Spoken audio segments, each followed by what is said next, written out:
Biz nasıl hayatta kalacağız? Ya şimdi böyle piknik havasında olmasın, bir mücadele, bir şeyler olsun istedik. Ya deli miyiz yani, buraya geldik falan filan böyle hani Ama dedim ya, ondan hoşlanman lazım. çok da akıllı sayılmayız dedim ya. Bölgeye iniyoruz bakalım şimdi. Halil başladı maceramız, hazır mısın? Bir de kapı yapmayı unutmuşuz abi. Macera başlasın. Swagger down the street with your red lips and funky beat. You better hold your head up to the sky. I'm gonna roll with you till the day I die.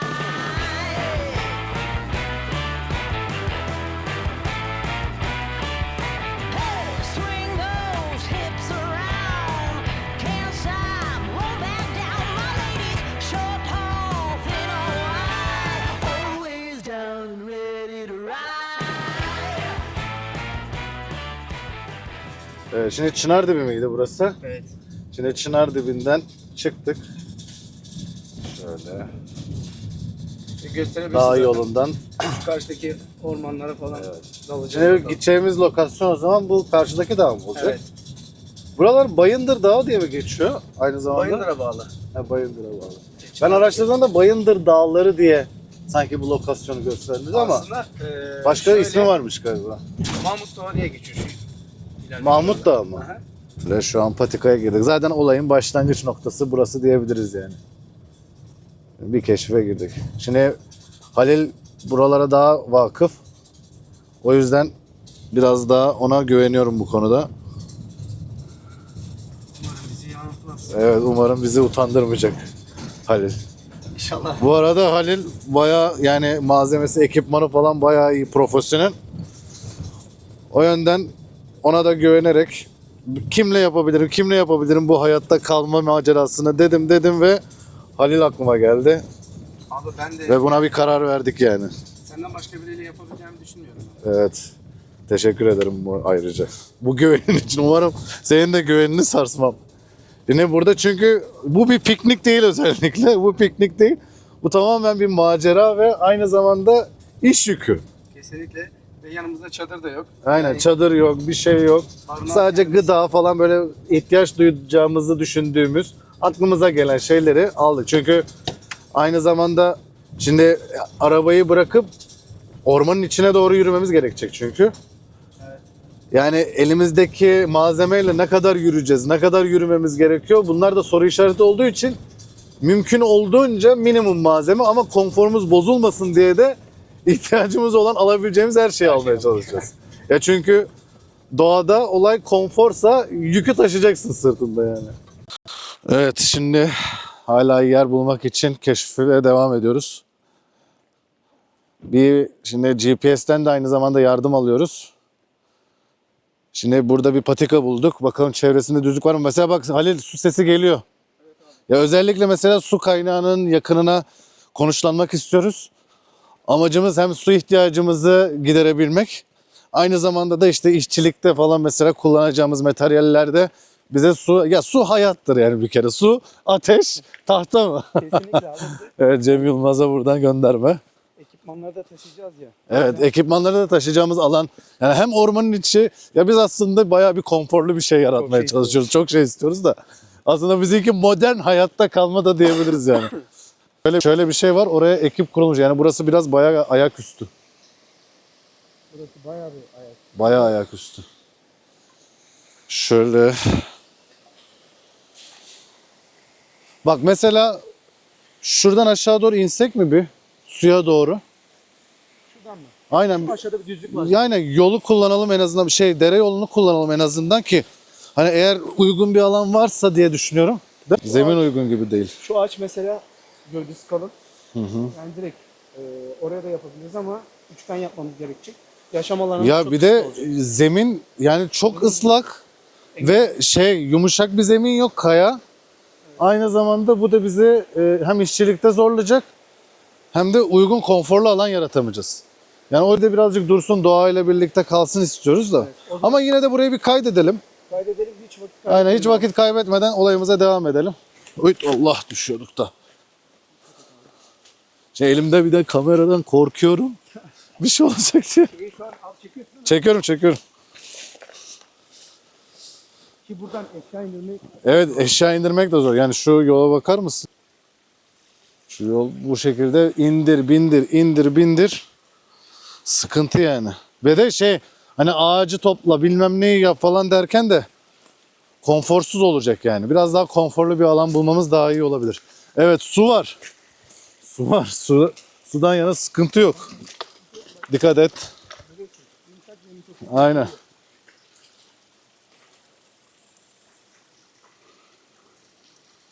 Evet. Macera başladı bakalım. Keşif. Bu da seyahatin bir parçası. Evet, şimdi Halil mesela demiştim ya şöyle, yani buralara seni çağıran ne oluyor mesela, doğaya seni çağıran ne oluyor? Abi şu sessizliği, dinginliği, insanın olmayışı, Evet. havası. Evet. Bu macera içgüdün mü buna müsaade veriyor? Mesela yani maceraya atılmam gerekiyor ya da keşif yapmam gerekiyor. Bunu içgüdülerin mi mesela seni itiyor buna? Aslında şöyle, tamamen şehirden uzaklaşmak, yani doğayla iç içe olmak, doğanın direkt, yani o anı yaşamak orada. Ya ben mesela şöyle diyorum. Beni mesela buraya içgüdülerim çağırıyor. Tamamen böyle hayvani modumu böyle açıyorum burada. Tamamen böyle yani doğayla mücadele ederken o keşfedemediğim, kendimi böyle keşfedemediğim şeyleri zorluklarla mücadele ederek aynı zamanda keşfetmiş oluyorum. Yani zorluklarla mücadele, Evet. ondan sonra işte ne bileyim yaratıcılık özellikle.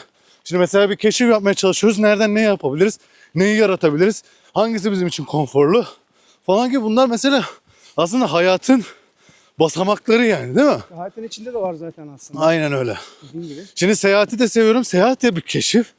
Seyahatle mesela bunu aslında bir tutabiliyorum. Çünkü seyahate çıktığında da aynı zamanda orada bir şeyleri keşfetmeye çalışıyorsun. Zorluklarla mücadele etmeye çalışıyorsun falan derken benzer şeylere çıkıyor yol aslında. Kesinlikle. Evet, şimdi buradan yukarı doğru devam edelim yola, değil mi? Aynen, bakalım. Hadi bakalım şimdi. Yolumuza devam. Evet, şimdi bir yer daha bulduk. Burada uygun bir alan yakalamaya çalışıyoruz. Şimdi zemini falan vesaire. Hem böyle doğanın yaratmış olduğu pozisyondan yararlanıp işimizi hızlandırmak için baraka yapımında öyle bir şey değerlendirmeye çalışıyoruz. Gerçekten yani su olanağı olarak muhteşem lokasyon ama zemin hem eğimli hem biraz konforsuz, eşya taşıması var. Evet, zıpladık. Yani şu yükseltiyi biraz kazmayla alıp buraya bile yapılabilir aslında. Çok müsait ama hem kaya var hem ağaç var. Olmadı şimdilik dursun ya. Aynen, bakalım bir. Burayı kaydedelim. Yine değerlendirelim. Evet, şimdi güzel bir yer bulduk. Hem doğaya fazla dokunmadan şimdi şu ağacın böyle sarkan kısımların dallarını kullanıp barınak yapmaya çalışacağız bakalım. Yani burası elverişli. Şimdi orayı besleyelim diyoruz, değil mi? Orayı besleyelim, orayı o şekilde kapatırız. Şurayı düzleyeceğiz. Zaten burada bir duvarımız var. Burada da küçükten faydalanıp bu şekilde ve diğer tarafı da biraz beslememiz gerekecek.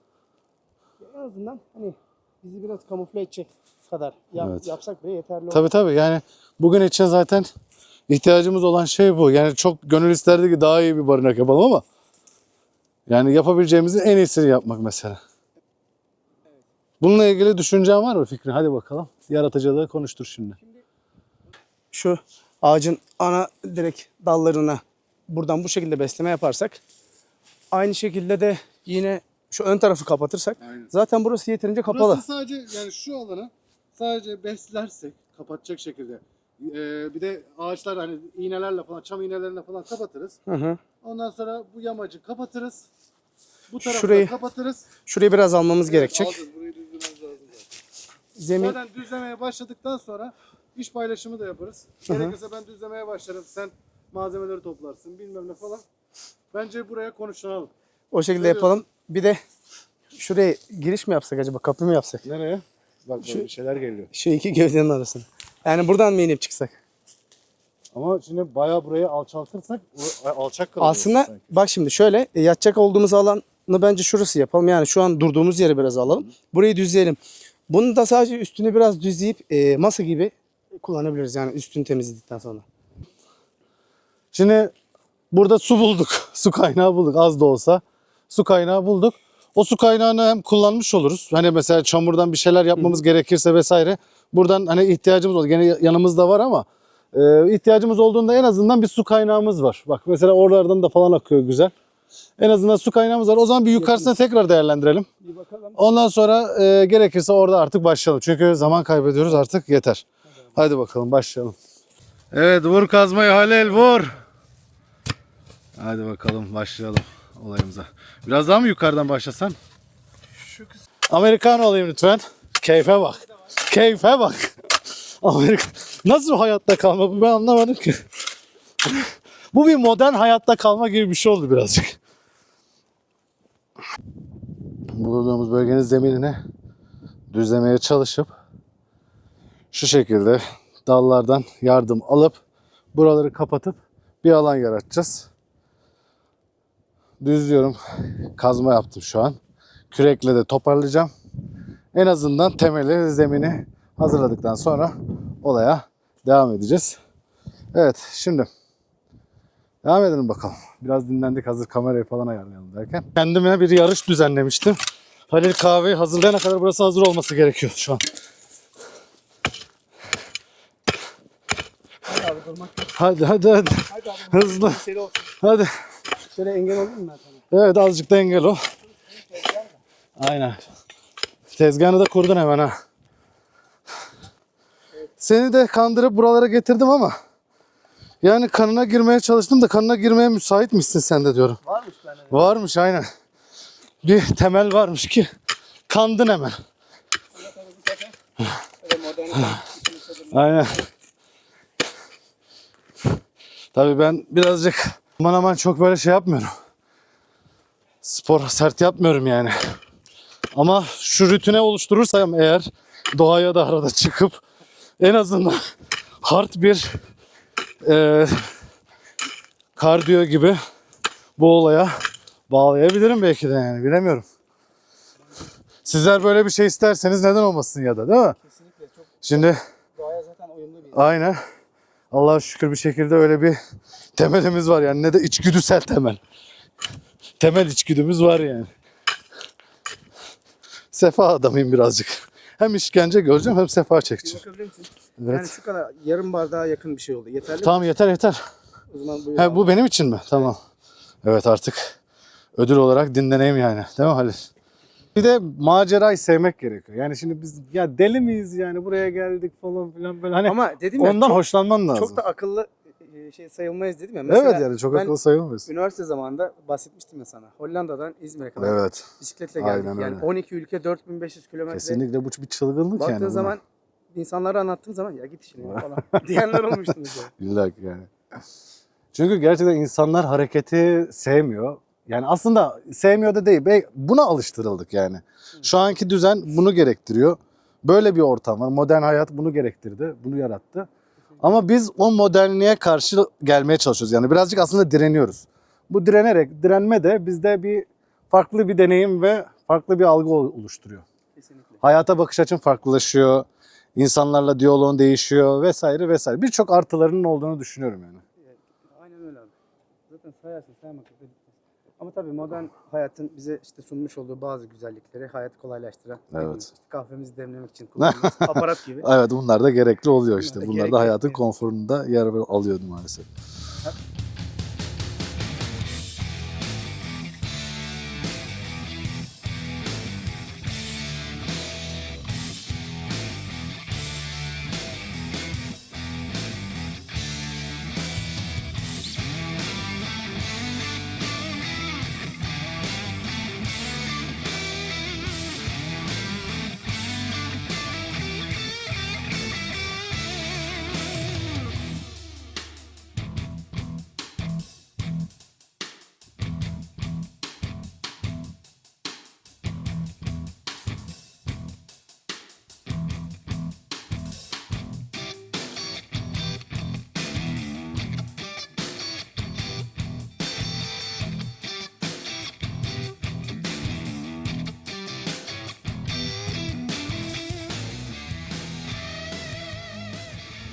Evet Okan abi. Evet, hazırladık.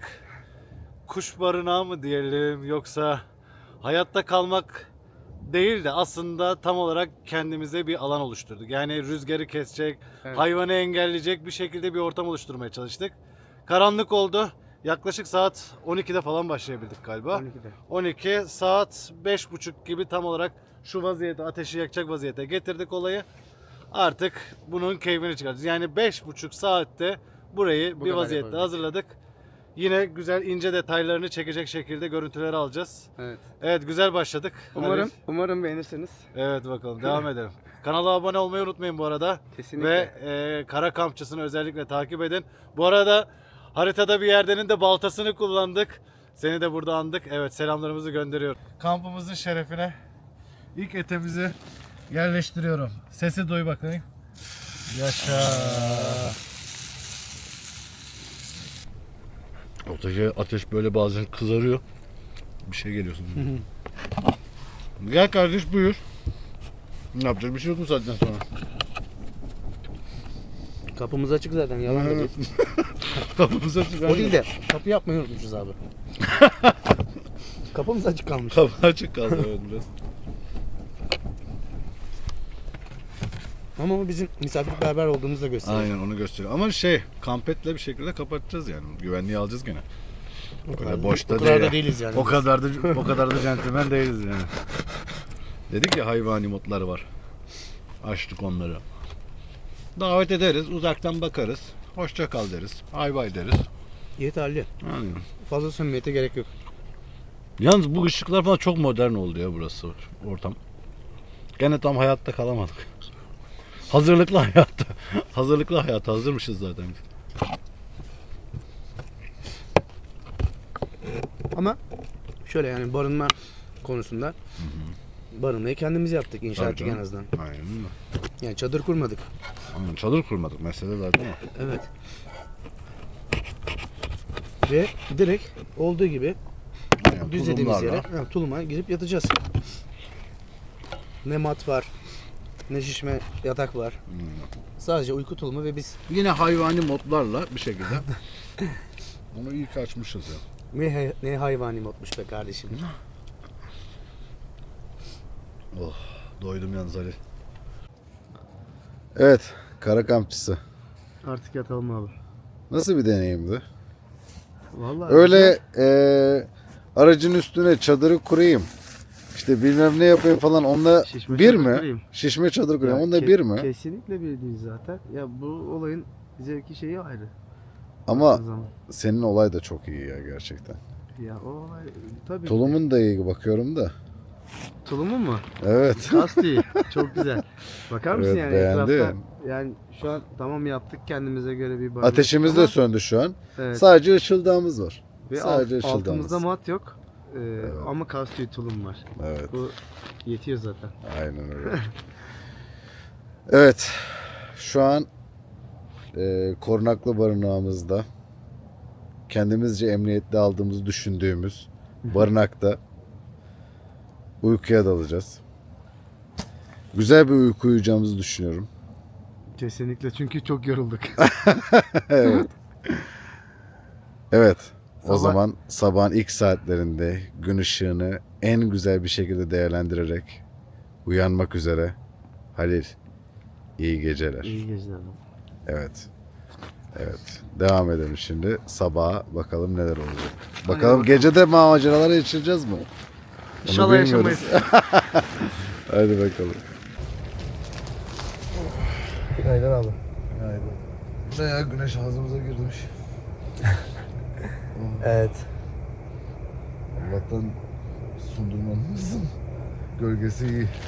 Gölge iyi, serin. Dallar da gene engelliyor güneşi biraz. Altımızda yalıtım malzemesi yok. Ona rağmen çok güzel. Güzel oldu. Acayip derecede kahve içmek isteyeceğim. Evet, benim de böyle ama semsert olacak böyle. Gerçekten bizi ayıtsın. Sen dün bir kahveden bahsediyordun. Evet, İtalya'dan aldığım bir kahve var. Hı hı. Onu içelim şimdi birazdan. Filtre kahve değil mi? Aynen, yok, filtre kahve, aynen çekilmiş filtre kahve var. Onu içelim. Kendimize gelelim. Tamam yapalım abi. o Sonra zaman. da kahvaltı işlerine gireriz hızlıca. Ne? Hadi bakalım. Kalkmakta fayda var.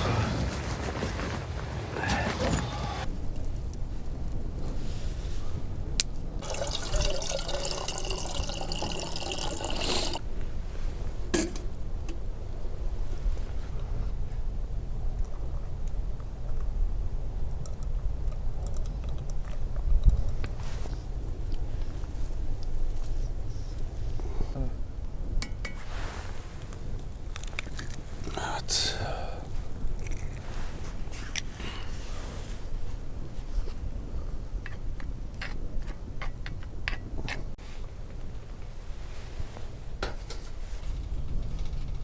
Bunun tadı başka işte değil mi? Ya?